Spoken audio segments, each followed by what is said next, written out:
Yes, twongeye kubasuhuza nshuti bakunzi mukunda gukurikira ibiganiro byacu.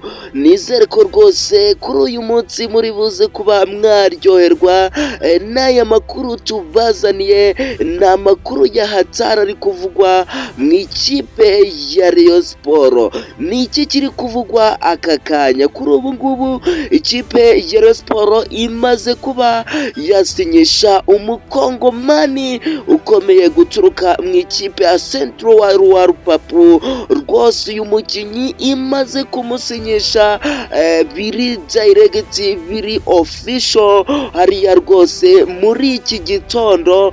Rwose ikipe ya Rayon Sport bwihishwa imaze kuba yasinyisha uyu mugabo. Amazina ye ubundi bwo bamwita nde?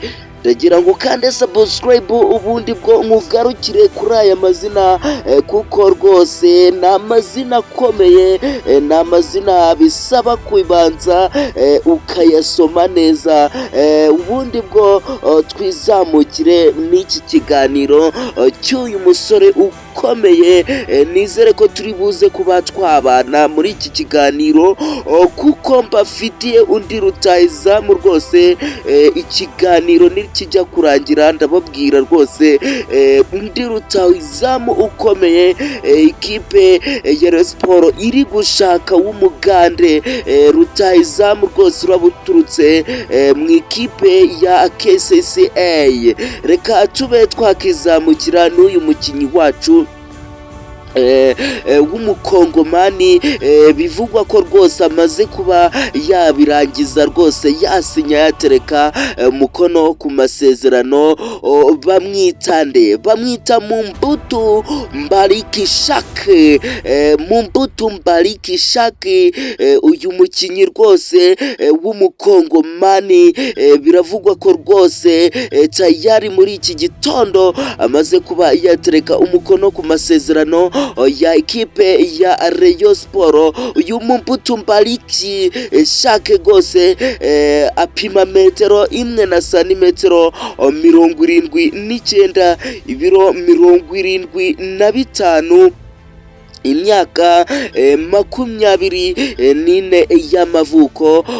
Yamaze kuba yaterekaho umukono ku masezerano y'imyaka 2 yose agikinira ekipe ya Rayon Sport. Akina nka nimero 9 cyangwa se striker winga machachari, niwe mwanya akina rwose aturuka ku mpande. Abariyo bari kuvuga ngo nihaguma Asumani hakaguma Barishari rwose ikipe ya Rayon Sport izaba igororotse, ndetse na Batoni Kitoga ikipe yabo izaba igororotse ku rwego rukambaye.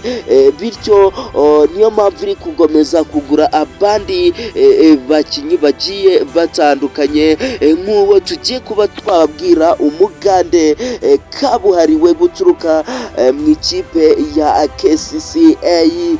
Ni rutahizamu, niwe ufite ibitego byinshi muri KCCA rwose kabisa. Niwe ikipe ya Rayon Sport igiye kuba yamumanukana kabisa, kazamujyana mu gikombe mu mikino nyafurika CAF Confederation Cup. Reka tuve twava k'uyu mukinnyi wamaze kuba yasinya. Byinshi muri buze kuba mwabibwirwa rwose n'aba Rayon Sport n'abakunzi cyangwa se abayobozi ba Rayon Sport bari buze kuba bababwira amakuru nk'ayo bayatangaza kuri Rayon Sport Sport Plus. Niho biri buze kuba byaca 5/5. Baracyari kunonosora amakuru, nuko rwose aya makuru kugira ngo tube twayabona nuko twateye itara hariya rwose kuri ofisi ya Rayon Sport, tukabasha kumenya amakuru rwose ari kuvugwa muri Rayon Sport mw'iki gitondo. Bivugwa ko rwose nura mukinyi yahageze ejo ku cyumweru nimugoroba. Reka twinjire ku mukinyi w'umugande kabisa, walaye uyu mukinyi ntasanzwe mu Bugande, bamufata nk'umukinnyi udasanzwe mu Bugande kuko amaze kuba yatsinda ibitego 15 mu mikino 30 yonyine, nibyo bitego amaze kuba yatsinda. Bamwita nde? Mukware Muntu Mumpala. Uyu mukinnyi Mukware Muntu Mukwala amaze kuba yatsinda ibitego 16 mu mikino 16. Uyu mukinnyi bivugwa ko adasanzwe cyane